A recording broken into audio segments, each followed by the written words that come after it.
gudoomiyaha gobolka Banaadir ahna duqa magaalada Muqdisho mudane Cumar Maxamed Cumar Farish ayaa ka qayb galay kulan loogu duceynayay Allah u naxariisto shuhaadadii ku geeriyootay qarxii 24 Julaay ee sanadkii 2019 ka dhacay xarunta aqalka dowladda Xamar. waxaa sidoo kale kulankaasi goobjoog ka ahaa gudoomiye ku-xigeenada maamulka gobolka Banaadir, xogayaha guud ee maamulka gobolka Banaadir iyo mas'uuliyiin kala duwan. falkaasi gurcan oo 2 sano ka hor ay fuliyeen argixisada ayaa mas'uuliyiintii ku sheeday waxaa ka mid ahaa Allah u naxariisto gudoomiyihii hore ee gobolka Banaadir ahaana duqii caasimada marxuum Cabdiraxmaan Cumar Cismaan injineeriso iyo mas'uuliyiin kale. xiligaasi ay ku jireen shir looga hadlayay horumarka magaalada Muqdisho.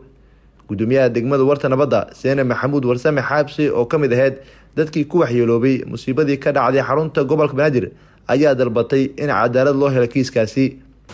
waxa aan u soo istaago waxa ay tahay inay dadkaas marna mudane gudoomiye oo ka codsanayno sida maanta aad u taagan tahay ee aad habeen iyo maalin aad xasuustaadu way ugu jirto.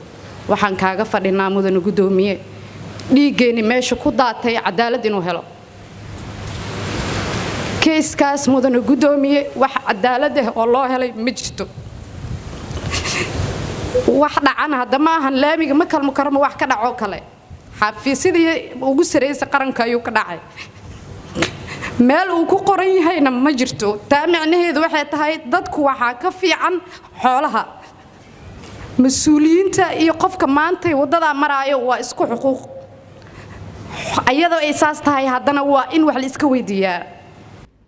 xogayaha guud ee maamulka gobolka Banaadir oo ah gudoomiyaha guddiga qabanqaabada kulamada ducada ah ayaa ka warbixiyay sida uu maamulka gobolka Banaadir u soo agaasimay kulankaasi.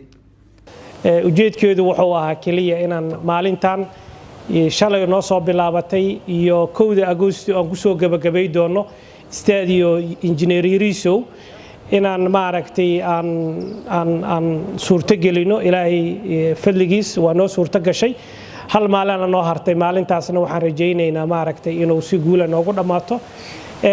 si gaara waxaan maaragtay ducada iyo maaragtay in ehelkii iyo qulubtayna adkaysano aan la qaybsanaya culimadii hadashay iyo dadkii hadlay oo gudoomiye Seynab ay maaragtay ay ugu horeyso aysan marnaba uusan qalbigaynu maaragtay korkayna wax ka saha lagu sameeyo laakiin qalbigayna uusan u jilcsanaanay dadka cadawga oo ummadda mas'uuliyiinta beegsanaya.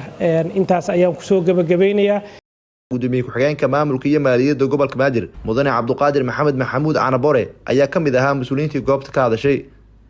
dadkaas horta idinkii Ilaahay ku dhinteena inaan annaga laftigeena aaminsanaano waa la rabaa. waqtigoodii halka ku ekaa qof aan waqtigiisa dhamaanay dhima maayo. marka qof kasta qof walba sabab ma ahan qof aan waqtigiisa dhamaan dhima maayo. marka inaan annaga ku qanacsanaano caloosheenna iyo qalbigeena adkeena la rabaa in dadka waqtigoodu halka ku ekaa aanan u duceyno ehelkii iyo qaraabadii iyo caruurtii ay ka tageen annaga dadkeenana hadda gudoomiyuhu gobolka ugu horeeyo mas'uuliyadda naga saaran in la ogaado cid kasta oo runtii maamulkan gobolka ka tirsan mas'uuliyadda ka saaran iyo ummadda Soomaaliyeed ba in la ogaado dadka ehelka ah oo ay ka tageen dadkaas u shaqeynayay shaqada ummadda Soomaaliyeed ka shaqeynayay shacabka u shaqeynayay dadka dhaawaca runtii qaarna bogsaday walina ay wax ku dambeeyaan oo hadda ay gudoomiyaha Seynab ay kamid tahay iyo dad kale oo hadda loo sheego ayagana dhaawac oo aad ayagana wali ay ku dambeeyaan dhibaatooyin ku dambeeyaan in la ogaado muhiima xaaladooda laga warhayo.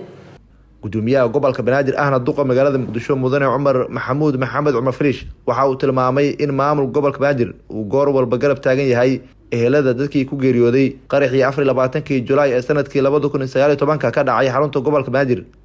wali waa la ishayaa inta hadda nool ayaan la deyn oo lagu daba taagan yahay naftana la dhaafsinayaa haddii fursad loo helo. waxa kaliya oo aan dhihi lahaa oo hinta aan ku bedelno adayg aanna Ilaahay tala saarano cadowgeennana aan meel uga soo wada jeesano. kuwa badan oo ama mas'uuliyiin ah ama shacab ah ama ganacsada ah ayaa maalin walba la handadaa oo la baadaa.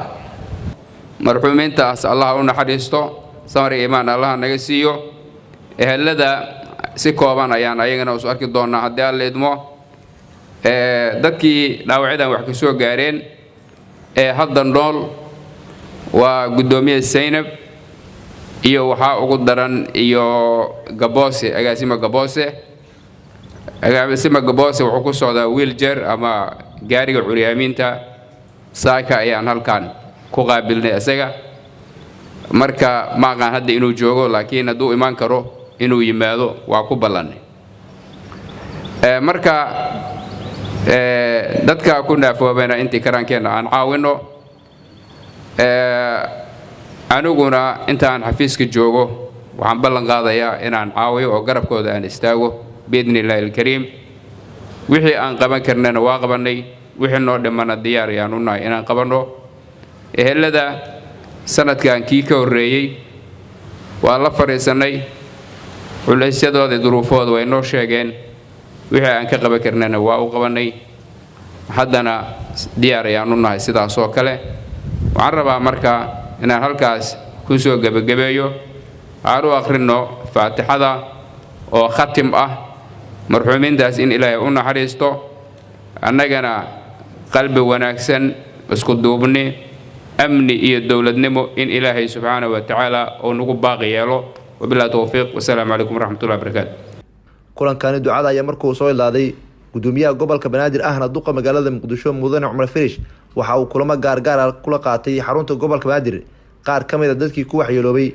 musiibadii ka dhacday xarunta gobolka banaadir isagoo kaga tacsiyay farkaasi argagax leh ee ka dhacay xarunta aqalka dowladda hoose xamar waxa uu sidoo kale kula kulmay qaar ka mid ah eheladii dadkii ku shiiday falkaasi gurcan oo ay argagixisada ka geysteen xarunta gobolka banaadir nuur saciid haliil warbaahinta qaranka Soomaaliyeed magaalada muqdisho.